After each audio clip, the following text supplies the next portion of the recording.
Hey beautiful, we are celebrating badass business women. Today I talk to Chola Lungu, a designer of afrocentric clothes, educational material and empowerment programs for youths. You are listening to the Africana Woman Podcast. I am your host, Chulu. Every week I ask an Africana woman to invite us into her home to give us a snapshot into what happens behind her closed doors. I hope you will join me on this journey of discovery, revelation, and self-awareness. I'm not going to lie, it may become uncomfortable sometimes. However, I encourage you to push past your unease and challenge yourself to think differently. The simple act of expanding yourself to receive the unknown may be transformational for you. Have you noticed how we women want to save the world? But we do it for free, or even worse, to our own detriment. I remember my grandmother was like that. She would always be giving away everything just short of the clothes on her back. Some called her Santa Claus, others called her Robin Hood. The problem is we think it makes us look like good people or holy people when we are charitable and selfless. Sis, if you give everything away, your supply will eventually finish. And then, not only can you not help anyone, you can't even help yourself. And you end up standing in line, begging with the people you used to help. I blame this mindset on two things. One, religion. And two, our colonizers. They gave us charities and non-governmental organizations and made us dependent on handouts. We have to switch from the non-for-profit model and embrace for-profit organizations that are sustainable, profitable, and solving social problems. That is exactly what a social entrepreneur does. So, if you know you are called to work with a certain demographic or for a certain cause, do not automatically equate that work with charity. Instead, think about how you can make it empower the people that come into contact with your work. I had a great conversation with Chola Lungu, who is essentially a social entrepreneur. Chola, the owner of Poleka Designs, is a fashion entrepreneur, Zambian culture promoter, and 2014 Mandela Washington Fellow. She is a trained runway model and a fashion designer. Chola recently also became an author, and her book, which is called Lemonade, is an introduction to financial literacy and environmental issues for children. It is a proudly 100% Zambian product, where the author, the illustrator, and the publisher are all Zambians. Chola is also an independent communications consultant who has worked with government, NGOs, and the corporate world in designing internal and external communication strategies. In addition, Chola is passionate about working with youth and women.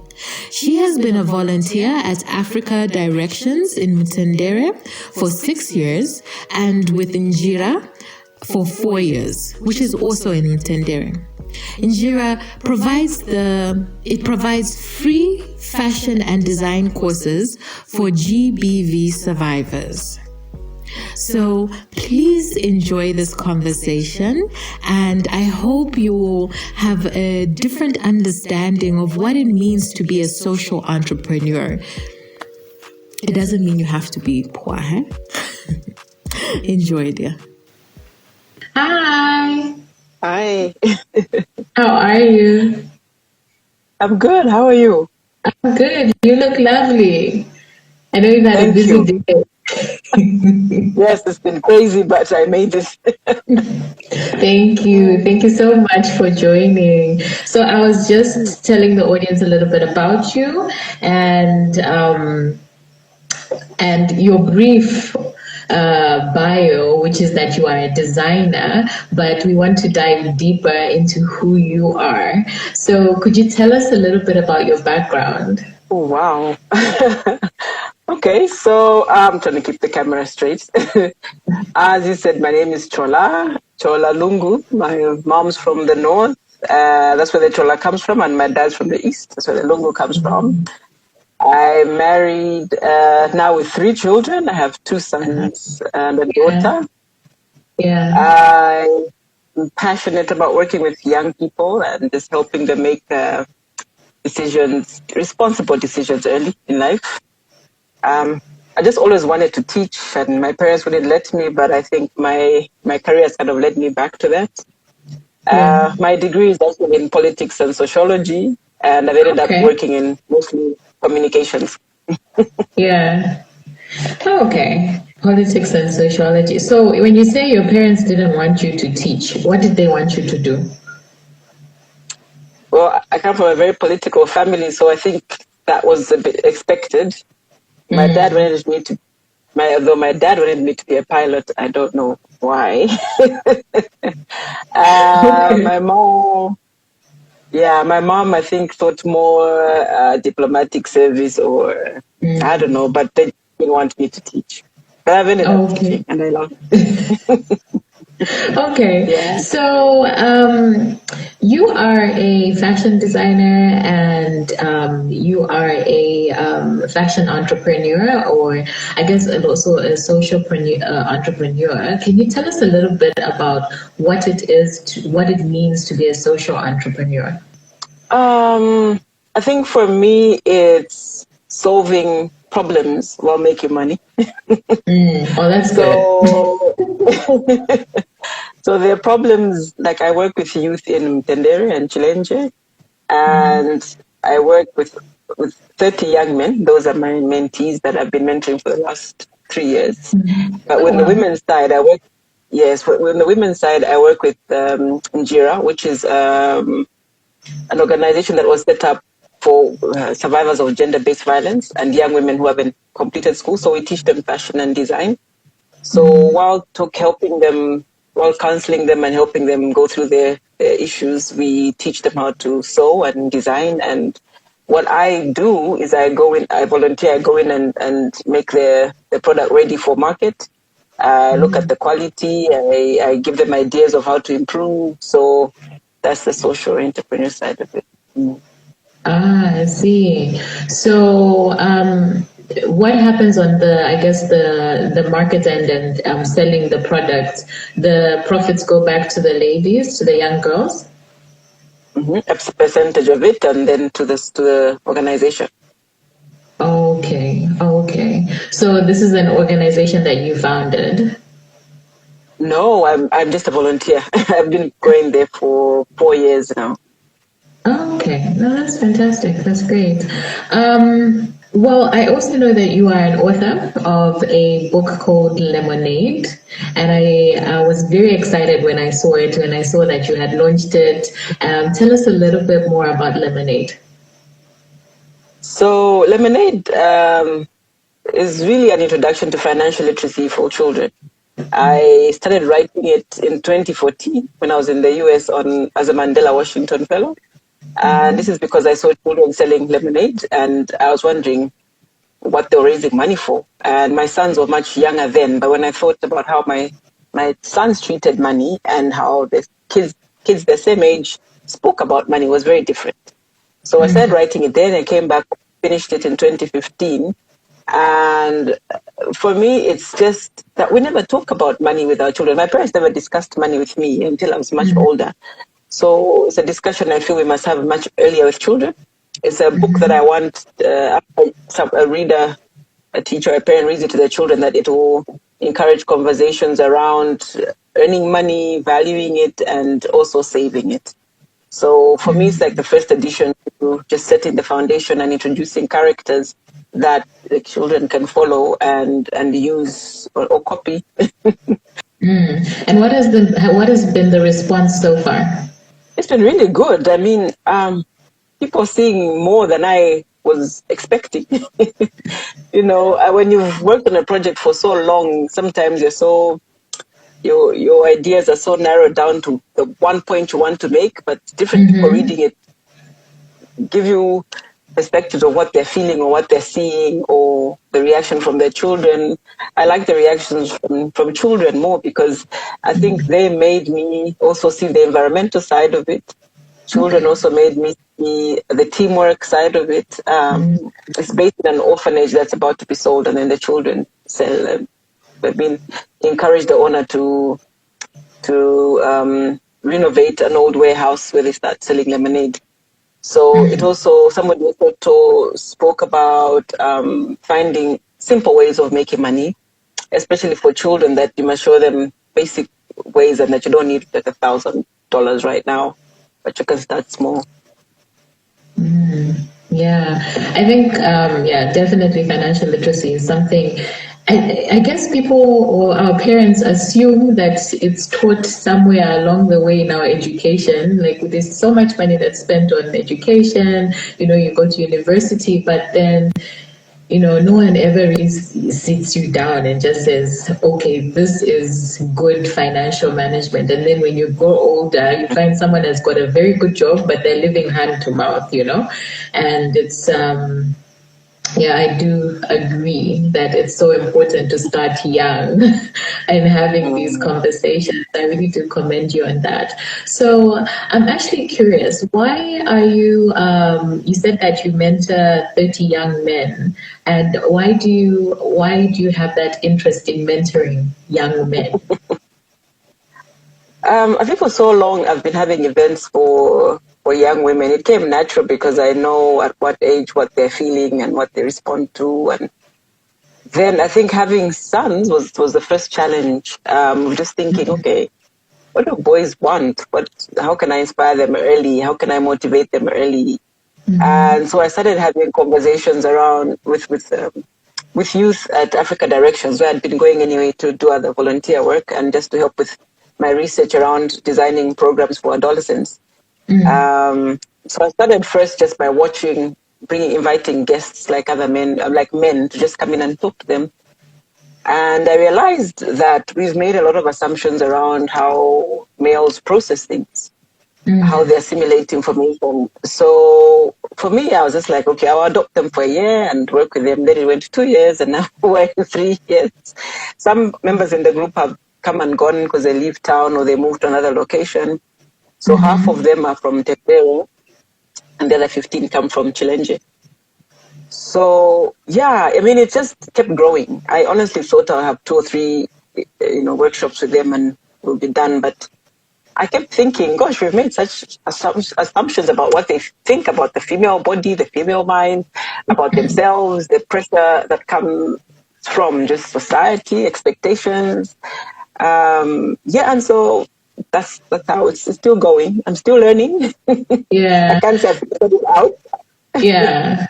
So give us an example of something that is an assumption society, I guess, makes on young men. And myself, I've got a son who is going to be 13 in a month. And, I'm just curious what are some things that I may be taking for granted? It's just that we keep assuming that because you're a man, you're supposed to know certain things and you're supposed to have a certain kind of order and you're supposed to have things sorted out by this age. There's just expectations that are put on men. First of all, it's okay, you can't cry. So the emotional side is, you can't really show your emotions. So don't even dare break down and cry for anything. It's also like at a certain age, you should have moved out of your parents' home and you should be earning a certain amount of money. And then they're getting married out of peer pressure and they have no idea what to do with them. But the girls, from the time they're little, they're playing with their dolls, they're playing with little pots, they're being socialized from a very early age of cooking and cleaning up and looking after everyone. And the boys are you're just allowed to play. So to ask a 30-year-old guy to become serious and manage a home when you haven't been helping him. And this girl is serious and her expectations are so high, it just doesn't match.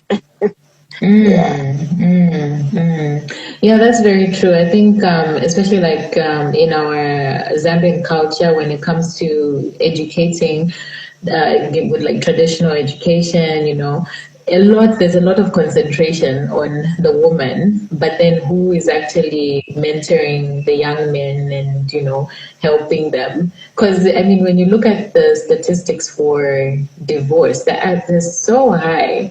And you wonder because, it seems to be a rigorous process. You've got your church counseling, then you've got your traditional lessons and all of that, but somehow still we have such a high number of divorce cases in the country.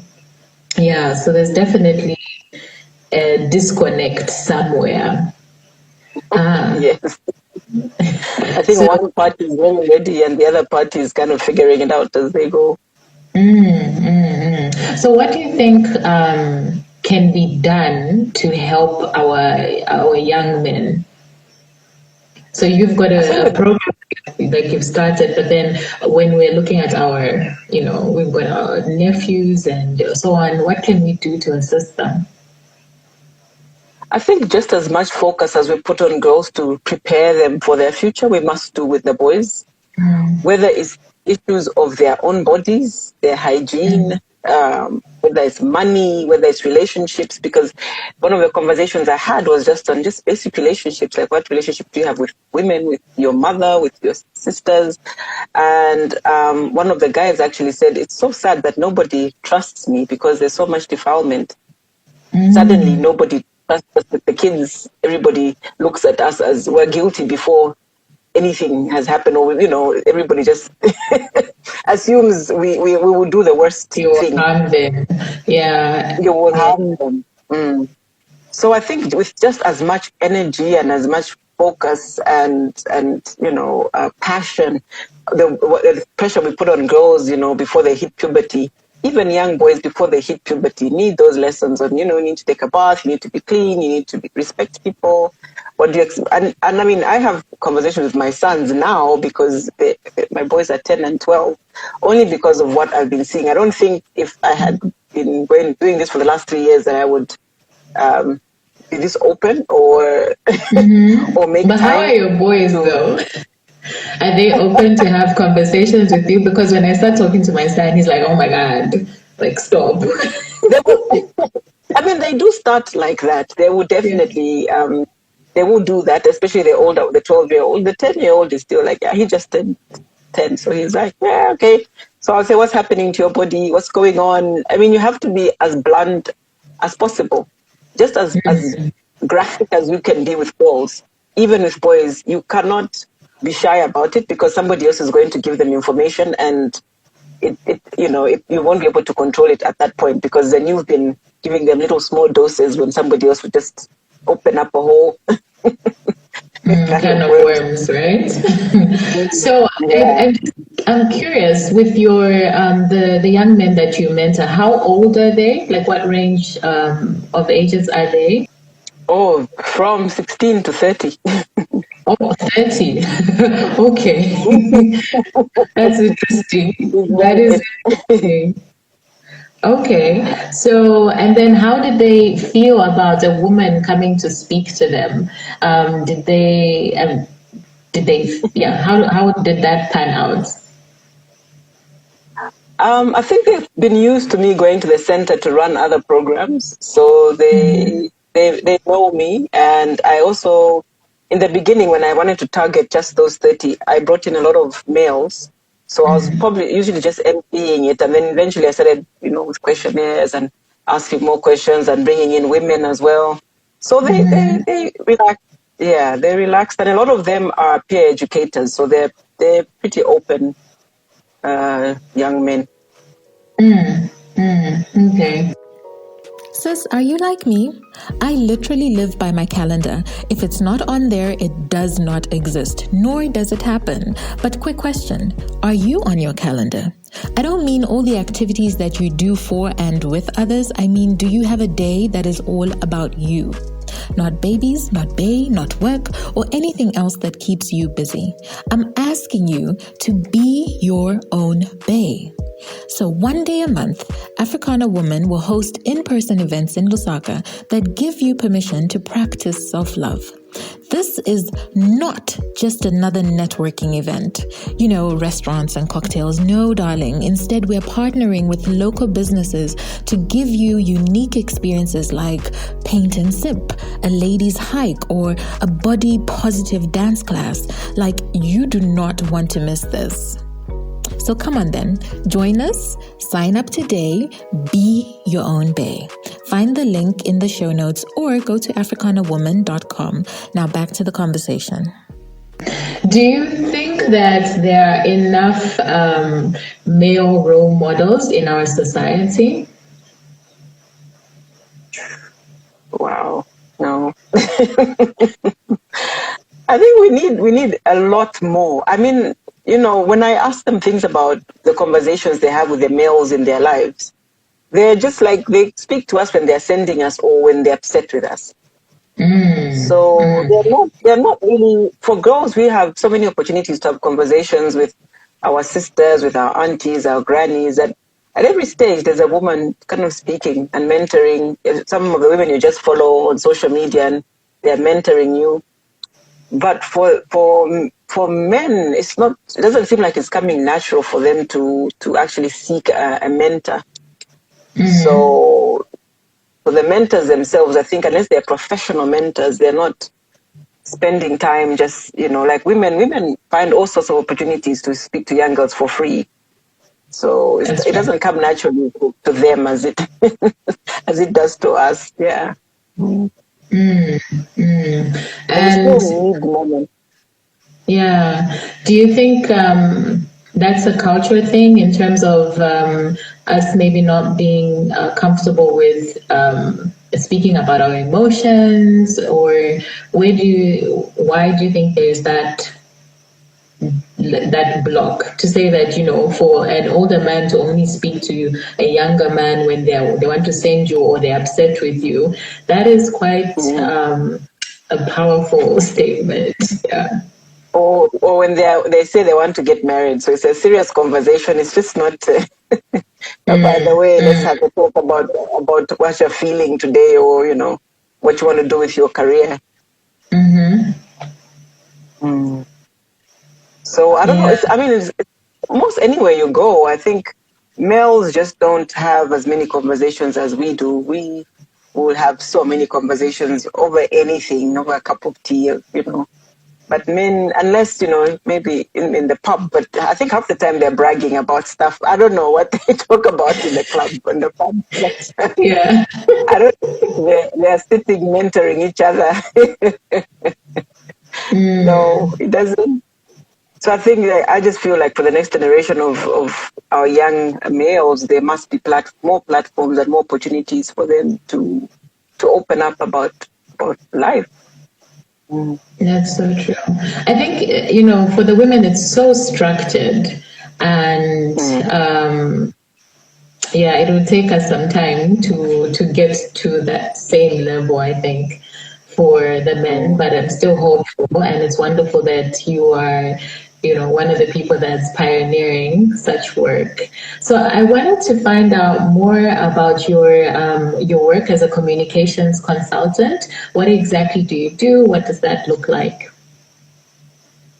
Okay, so it started off with me being a PA in a bank just after university. And so I was a PA to... he was head of consumer banking at Standard Chartered. And just when I joined, he told me I was going to, they would organize a branch managers conference, and I should just go and get branch managers from out of town settled. So I went there, and while I was waiting, a gentleman asked me to use my phone to make some phone calls. And then he went in, and I realized my talk time was finished. And so, when he was leaving, I said, I thought he was just one of the speakers coming in. So anyway, I said, I told my boss, I said, the gentleman came and asked to use my phone, and he finished my talk time. And he said, did you tell him? So I said, yeah, I asked him. to please have it replaced. And he said I must contact his office because we had a lot of speakers coming in from institutions. So he said, oh, actually, that's the new MD. So that's a nice introduction. I was just like, no. And yeah, so that was like a Friday. Monday, he asked to see me. So I went from North End, I went to MD's office, almost like Central Town. And I was just like, I'm fired. I'm just fired. I'm gone. So he said, okay, nice to meet you. I'm the new MD. And I hear you've also been here like a few weeks. I said, yes. So he said, oh, I'd like you to be my PA. And that's where the communication started. And he made sure I got trained in corporate affairs, in diplomatic studies. He just made sure I became a communications person. So when the boys were really small, I decided to join the NGO world, and then still I was a communications person. And when I left formal employment to be on my own in 2014, I started working on communication strategies, and that's what I've been doing since 2014, is just getting hired to go into organizations to design communication strategies, internal and external. Yeah. Fascinating. So that's interesting. What made you decide to jump out on your own? I think a lot of people have reservations about, working for themselves, and they're worried. They're used to having that paycheck, come in every month, and then that, okay, it's reliable. Even if I sit here and do nothing, someone is going to pay me. So what made you so brave as to switch to working for yourself? It was really hard, but I think one of the main things is having a supportive partner who allowed it and said he was making enough. And the bigger thing was I'd applied for the Mandela Washington Fellowship, and I was chosen to go, and it was a 6-week program, and I wouldn't get that kind of leave from work. Yeah. So it meant going away and quitting my job and hoping for the best when I got back. Yeah. So that's what I did. Came back, and people refer you. You hear something, and it's just happened every year. Another consultancy comes with government, with telecom, with NGOs. So it's been a constant flow of that. And then I also got introduced to teaching cultural awareness to non-Zambians, especially non-Zambian CEOs, and then just spilled over to training Peace Corps volunteers and cultural awareness. So I just, the communication it's just been, I don't know, getting bigger by itself. Yeah. What I hear from your career is that you have definitely diversified, and you're not just focused on one income. You've got your communications, you've got your fashion on this end, and then of course there's also lemonade and the volunteer work that you're doing. What advice would you give to a young lady that's thinking about working for herself? And she doesn't know what to do, she's kind of like on the fence. What advice would you give her, especially in you have to have yeah, it's really hard. I mean, you have to have an income, definitely, and don't leave your job until your side hustle is making enough, until you've grown your network enough for you to be comfortable enough. If it can it can pay you enough, even more than your salary, then that's good. If you're enjoying it, that's good. But don't jump before you find it. And also while you're working, start doing something else. Because I started doing a lot of these cultural events while I was still working for the bank. And whether people bought tickets or not, I'll still get my salary. Like you said, I did lots of like book reviews, and whether people came or not, you still get your pay. So I think start your chicken business, start your baking, start, your writing before you leave the paid job. And, when the side hustle is not doing too well, at least, the paid job can cover up. And both ways, you can actually go both ways. And also to pace yourself, because I don't do everything all the time. So like now is kind of getting quiet. Now would have been Zambia Fashion Week time, but then because of Corona, I would have focused a lot. Yes. Yeah. things that have changed. Yes. So September, October is when I really do go into clothes, into design. Although I did do a couple of independent shirts for men. I mean, there's always like a consultancy in the background helping, pay the day-to-day things. And then the writing comes in, you make some huge sales. Sometimes it's quiet for months. Yeah, so it comes and goes. Peace Corps volunteers are not always streaming in. So when they come, yeah, so it's just find opportunities, see what's happening in town and get involved in something. So what is your I guess your business structure for your fashion label? Because you said that this is the period where you become more busy. So during the year, where are your clothes available, or how do people access your designs?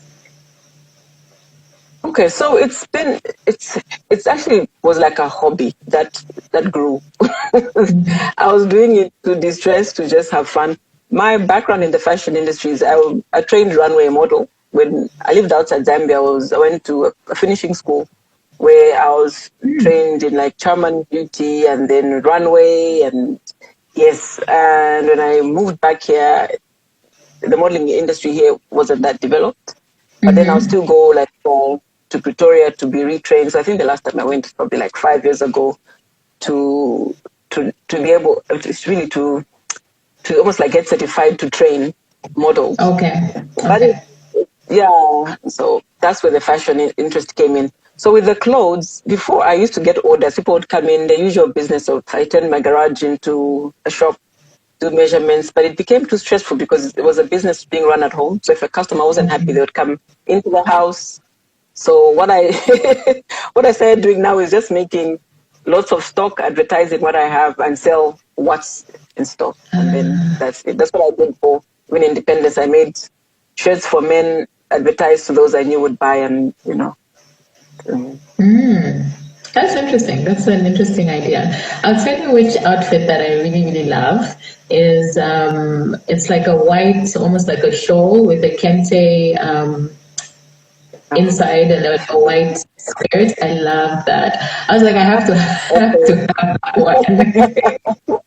That was so pretty. 2 years ago. Thank you. Thank you. That was so pretty. So I'm curious though, because you have had exposure to living outside of the country, and a lot of people when they get that chance, it's like, oh gosh, goodbye, and they're just gone. There's no coming back. So what made you want to come back to Zambia? Because I was away for 9 years or so. Ooh, You just miss it. You miss it. You miss the structures, you miss the family support, and now with the kids, it's the support systems really that you miss, And I think I started doing all these culture awareness programs because I felt like I'd missed out on a lot. I felt I'd missed enough kitchen parties at Materetos and I didn't understand them. But thank God I spoke the language very well. I speak Pemba very well. It's just home, After a certain point, you just want to go. I mean, I'm not saying I wouldn't go, but I think I would still want to retire here. Home is home, huh? It is. There's something about just, having your NRC and being legal.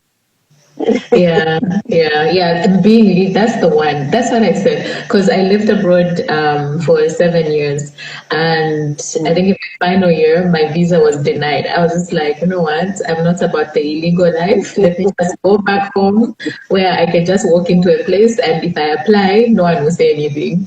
Yeah, I totally understand. I understand what you're saying. So you are a Mandela Washington Fellow, and that is an amazing program. Could you tell us a little bit about your experience in that program? Oh, wow. It was really, I was in the first group that, it got named Mandela Washington Fellows while we were still in our universities. So 2014 is the year I applied, and about 2,600 Zambians applied, and then they shortlisted 100. And then we went for interviews, and they picked 22 of us. And we got sent to almost 20 different universities across the US.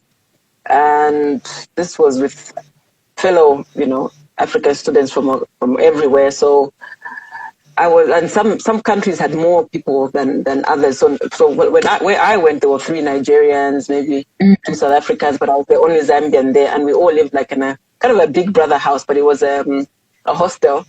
I was in University of Texas in Austin.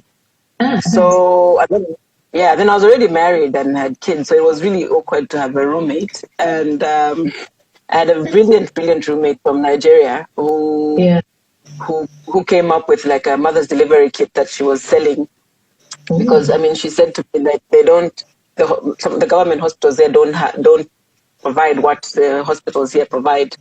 So she came up with a kit with all those things, because a friend of hers has died a few days after childbirth. And she had never had kids herself, but now she's had 2. So she was selling that, and the Obamas really liked it, and I know she was called back to the White House like twice, and she actually won some money for it. So it was interesting that I hadn't been to university in a while, so it was going back to school. We had classes every morning. We had to do community work once a week. There was lots of dinners, lots of pitching, which I didn't know anything about pitching. In my application, I wrote about wanting to build a cultural village where we would preserve who we are as Zambians in an audio-visual way, not like dead museums where you just walk in and there's just things, but a more interactive. I wanted to build an interactive space where we preserve who we are. So that's how I got in. And so I had to pitch that over and over and over again for 6 weeks. In the beginning, they would let us talk about it like for 15 minutes, then they kept cutting it down. And by the time we're living in our 6th week, you had to talk about it in, like 3 minutes with 10 slides. So, being Africans, we love a good story. So before we get to the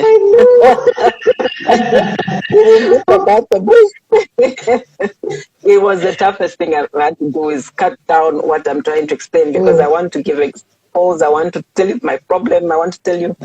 So it had its challenges. With being away from home and away from your kids, it's highs and lows. And in the end, you just want to go home. But the nice thing about it is, the last week we got to meet President Obama and Michelle Obama and Biden. We did. Awesome. Yes, and at the time we were there, Joe Biden's wife was here. Actually, she was visiting Zambia in 2014.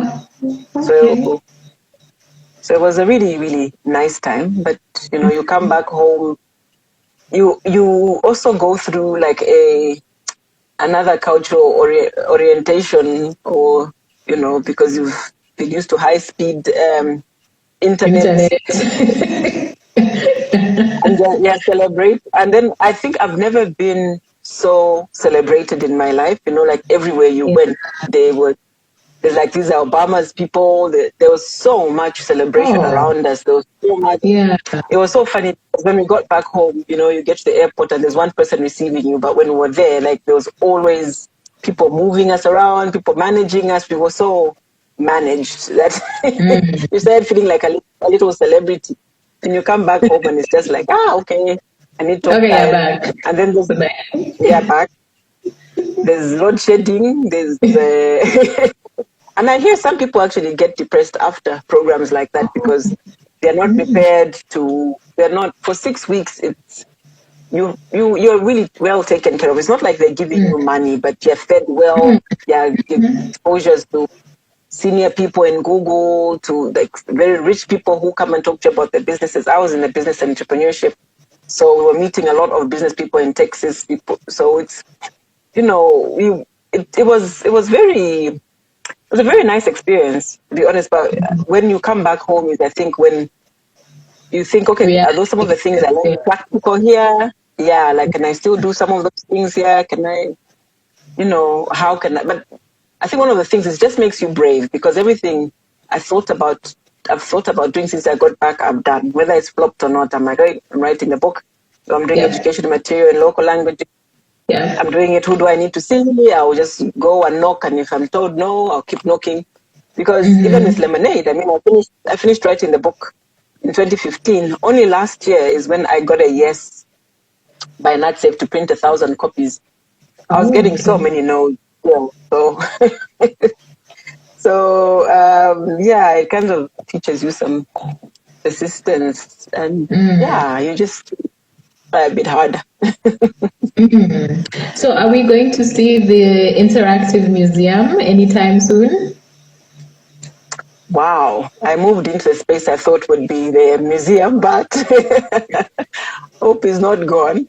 I think I should. I still want to do it when maybe the kids are a bit older, looking at options still. I still want to, taking the kids to the museum here is really boring. They're not too excited about it. It's nicer if they can. It's nicer if they can hear things, watch little videos. It should be more. They should be part of the documentation. And I think we wait too long to document people here. I love American museums of people who are still alive. I mean, documenting people like Will Smith and Destiny's Child, and they're still here, but they've already started. We kind of panic when the person dies to try and put information together around, okay, what did they do? What did they do? But, so, I mean, it's something I still want to do after raising these guys. Maybe I'll do it. I mean, I've got it on paper, so I think it's just waiting to do something. For the right time. Yeah. Something you said a little earlier was, there are things that we learn, in other countries, and which, they're teaching us, but then when you come and think about it, like, does it really apply here? I always have this struggle with, do those concepts actually work in the African setting? And I just wanted you to talk a little bit more about that in terms of, what are the things that we can definitely use to adapt to our lives, and, what may be some things that may cause a little tension or may not be as successful. I think some of them are very basic, just as basic as timekeeping. It's just being on time for things. I mean, we can't keep saying Zambian time. If you can respect other people's time and do business on time, I think that you can do here, definitely. We're never late for flights, but we're late for meetings. We don't miss our flights very often. Right. That's true. So it's time, and also it's just confidence. Even today when I was giving out or distributing books, it's when you ask kids here, when I'm interacting with kids here, they're very shy and they're not very assertive. I mean, you will get a few that will put your hands up, but when you work with American kids, I mean, the kids that actually pushed me to start doing lemonade, they're selling lemonade by a street, and they're like, oh, I'm raising money for a book, this one's for a video game, and one even had one for tithe. They're so much more confident. One thing that I think is scary from that end is they're very competitive, and everybody wants to win awards, everyone wants to be the first. So I think when you bring that here in a society or in an environment where everything is very fair, I mean, one of the things kids here learn first is it's not fair. It's very tough to bring competition here. Something I always talk about is my younger son, when maybe 3 years ago, a sports day at school, he was running and he was right in front, and then he stops and starts waiting for his friends, and he's like, oh, come on, let's go. So, that's so sweet. And then the mother, whoa. So funny. That's so we want them to be competitive. Yeah, we want them to be competitive, but I don't know if we're equipping them early to be as aggressive in business or aggressive in fighting for your space. Here it's very comfortable. We still have enough resources. There's still enough room for everyone to blossom and do their own thing. But there is stuff, as you kind of start early, like they speak about themselves highly, they speak about what they want to do, they seem more focused on things. I think we're a bit softer here. I'd like to kind of bring some of that assertiveness. Like a good balance. Yeah. A good dose, not too much of it, because it's here to border on being arrogant. So yeah, you want to bring it in a healthy dose. So true. All right. So there's things like that. Yeah. Okay, we have come to an hour. Thank you so much for your time. I know it passes quickly. Do you have any final thoughts, any final words for African women out there? For African women, wow. My final thoughts are just look after yourself, eat right, love right, allow yourself to love. If your heart is broken, go through the process, heal, allow yourself to mourn and give yourself a deadline, get out of it, start again. I give myself deadlines. If I'm upset about something, I'm like, from Saturday onwards, I'm not crying about this anymore. I need a new strategy. So have strategies for every area of your life and move on and try things. Dare to try, dare to write the book, dare to bake, dare to call a CEO and say, let's have coffee. I'm interested in what your company does. Just be bold and be a bit more daring. Be bold and a bit more daring. I hope you've heard, guys. Busi says thank you. Let me just go back to the comment that I saw earlier. Did you say it? She says, wow, I didn't see it that way. I think we were talking about how young men are not actually mentored. Yeah, so that's what it's in reference to. She says, wow, I didn't see it that way. Girls are being groomed from an early age, and boys, I guess, nothing. Yeah. So thank you so much. Always men need to be mentored. Sorry, say that again. I said men need to be mentored. They do, yeah. And I feel it so much, especially with a son. And I'm always like, with my uncles and aunts and whoever, whichever man, I'm like, guys, talk to him, talk. You also need to talk to him so he can come to you first. But I mean, his first reaction is like, oh my God, I don't please just stop talking. But I try. I'm just like, okay, today we're going to talk about this. Yeah. So thank you so much for just spending time with us. It has been a delightful conversation, getting to know more about you and all the things that you have done. Wishing you all the best with all your future ventures. Looking forward to seeing the museum, which will be interactive, and we'll be bringing our children and referring people. So thank you. Thank you. Bye. Bye. I love Chola's story because she doesn't sugarcoat entrepreneurship. As a woman with a diverse portfolio, she does not do everything at the same time. There are peak periods for certain projects. Sometimes business is busy and other times it's slow, with months in between contracts. But I believe she still does it because she found her purpose. Don't be afraid of slow seasons in your business. Your strategy should be to plan ahead financially to buffer those slow times. After this conversation, I hope you can rethink your approach to solving a social problem. You are not a martyr, and charity is a crutch. Choose to give people dignity and transferable skills. Please find Chola on social media at Chola Lungu. Tell her you heard her on the Africana Woman podcast and give her roses today. Dear listener, thank you so much for making us part of your day by listening in. I really do appreciate you. Don't forget, the new Africana Woman website just launched, so please check it out at africanawoman.com. And then if you could just do me one little favor, Please help me to get the word out about the Africana Woman podcast.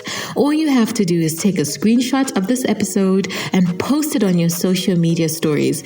Then don't forget to tag me at Africana Woman or Chulu by Design. I love seeing your feedback, and you can also rate and review the show on Apple Podcast. This really helps with exposing more African women to the podcast. Now, you know my playground is Instagram. If you want to chat with me personally, drop me a line. So until next week, I want you to remember, know your roots, grow your purpose. This has been a production of Ulendo Creative Media. You can find out more about their services on www.ulendocreative.com.